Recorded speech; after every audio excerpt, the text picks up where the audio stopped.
Harbolnas masih jauh, Lebaran dan Hari Raya udah lewat. Tapi ada loh yang rajin courting sini, courting sana.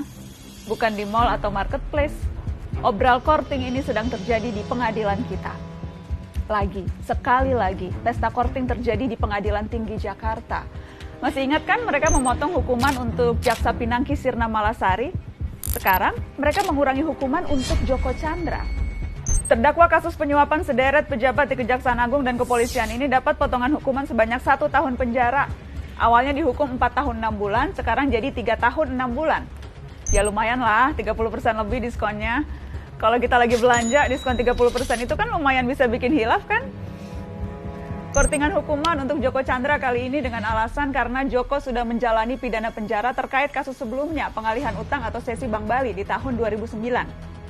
Alasan lain, Joko juga sudah menyerahkan dana yang ada dalam escrow account Bank Bali sebesar 546 miliar rupiah. Duh, gimana sih? Fakta bahwa yang bersangkutan pernah terbukti bersalah melanggar hukum, kok jadi alasan hukuman berikutnya jadi lebih ringan? Orang yang pernah melanggar hukum ketika mengulangi lagi perbuatannya, mestinya dihukum lebih keras lagi dong. Apalagi kejahatan yang kedua ini untuk kabur dari hukuman kejahatan pertama. Jelas-jelas kejahatan kedua dilakukan untuk melecehkan hukum dan pengadilan. Kok malah jadi alasan untuk diberi keringanan? 4 dari 5 hakim yang mengkorting hukuman Joko Chandra ini juga hakim yang memotong hukuman Jaksa Pinangki. Ladies and gentlemen, please welcome Muhammad Yusuf sebagai Hakim Ketua, Haryono, Singgih Budi Prakoso, dan Reni Halid sebagai Hakim Anggota. Keempatnya sama-sama mengkorting hukuman Pinangki dan Joko Chandra. Nah, kalau Joko Chandra dikorting 30%, Pinangki ini kortingannya malah 60%. Dari 10 tahun menjadi 4 tahun. 60% dong.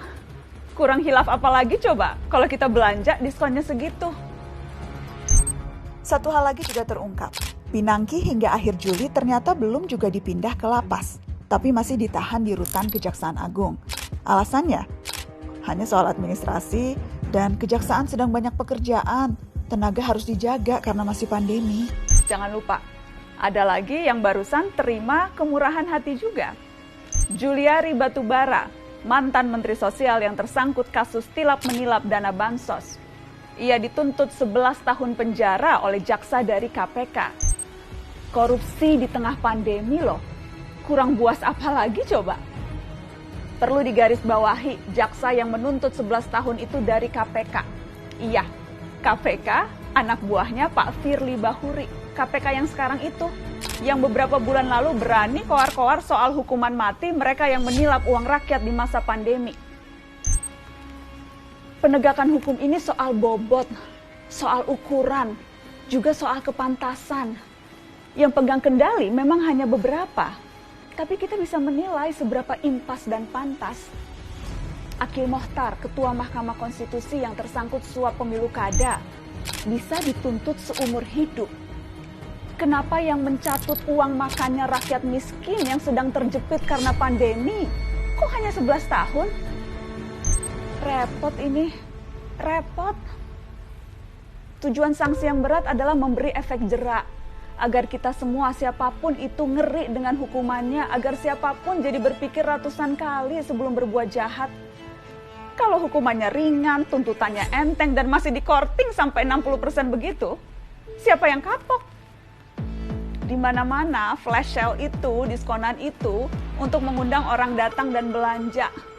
Korting hukuman korupsi ini kan jadinya kayak undangan ya. Undangan untuk yuk, belanja yuk. Tapi belanjanya pakai uang rakyat, uang kita-kita juga. Kita lagi yang nombok. Rakyat lagi yang harus urunan lewat pajak, urunan subsidi. Dan ini beneran loh. Jadi, selama rentang 2001 sampai 2015, diperkirakan kerugian negara karena korupsi mencapai 203,9 triliun rupiah. Namun total hukuman finansial yang diberikan kepada koruptor hanya 10,42% saja atau hanya 21,26 triliun rupiah. Ini belum ngitung biaya sosial dari praktek korupsi. Kalau pakai hitungan ICW itu, 203,9 triliun dikurangi 21,26 triliun, negara masih nombok sekitar 182 triliun lebih. Siapa yang nombokin selisihnya?